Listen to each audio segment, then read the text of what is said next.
Semana estaba yo platicando con el doc Lavariega, me mandó un mensaje, muchísima información falsa sobre COVID, sobre SARS-CoV-2, esto después de que el gobierno dijo que sí había un repunte de casos y después de ahí, pues las fake news, ¿no? ¿Cómo estás, Manuel? ¿Qué tal, Irving? Qué gusto saludarte. ¿Qué onda? ¿Qué está pasando con eso? ¿Cuál es la información falsa? Cuéntanos un poquito.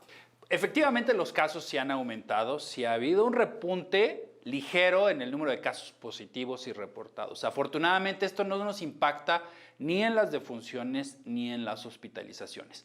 Pero hacia el jueves, viernes de la semana pasada, una noticia que estuvo circulando en redes sociales, sobre todo en redes sociales, digamos, para compartir información rápida, claro, pegada, TikTok. exacto, WhatsApp, pegada a un link de una noticia de una agencia española de noticias, y ahí venía una descripción de un mensaje que decía que venía una variante más compleja, con más casos, con más contagios, pero sobre todo más letal, y eso generó mucho miedo, mucha incertidumbre y sobre todo muchos mensajes de todos los pacientes para decirnos, oye, ¿qué pasa? ¿Es cierto? ¿Sí tenemos que usar nuevamente un cubrebocas? ¿Sí se va a poner peor esto? Entonces, justamente es lo que tenemos que aclarar. La variante XBB 1.5, que es la variante... Claro, ya. Ya O sea, la ya perdimos el número.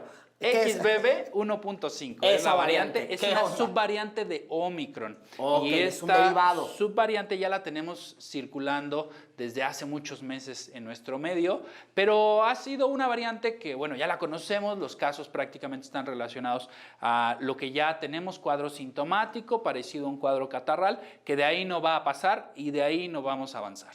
Ahora, esta subvariante de Omicron, ¿se identifica en las pruebas rápidas o no? Porque también había como duda en eso. Se identifica y es prácticamente una de las variantes que hemos detectado en las pruebas rápidas que hacemos, pero definitivamente no es una variante que nos vaya a complicar, no es una variante que nos vaya a generar complicaciones en salud graves y tampoco no es una variante que nos va a aumentar el número de hospitalizaciones. Ahora, ¿es necesaria la vacunación? Porque, a ver, ¿qué pasa con el adulto mayor que ya tiene más de un año que no se vacuna?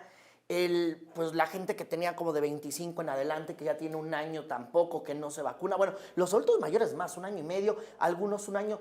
¿Te tienes que vacunar otra vez? ¿Es recomendable o no? Las vacunas son recomendables siempre porque finalmente nos sirven para prevenir, pero bueno, si ya tenemos un esquema completo y ya la mayoría de la población salimos positivos en algún momento a COVID, evidentemente ahí ya generamos un tema de inmunidad que nos va a proteger, y si nos contagiamos ya la inmunidad de rebaño que alcanzamos, y además que ya el COVID ya no es lo que fue Delta o lo que fue la variante clásica, pues bueno, habrá que aislarnos, habrá que vigilar que no tengamos complicaciones. El aislamiento se sugiere que sea por 5 días. Las complicaciones las podríamos esperar en pacientes que tengan condiciones de comorbilidades, condiciones de enfermedades descontroladas, y también en pacientes inmunocomprometidos, es decir, que tengan sus defensas bajas, principalmente pacientes con insuficiencia renal terminal, pacientes con insuficiencia hepática, pacientes con alguna condición oncológica, pacientes con enfermedades autoinmunes, por ejemplo, artritis reumatoide o lupus, en una etapa avanzada y descontrolada. Ahí podríamos pensar en pacientes que puedan llegar a tener un poco más de síntomas o incluso la posibilidad de hospitalizarse para tratar el cuadro.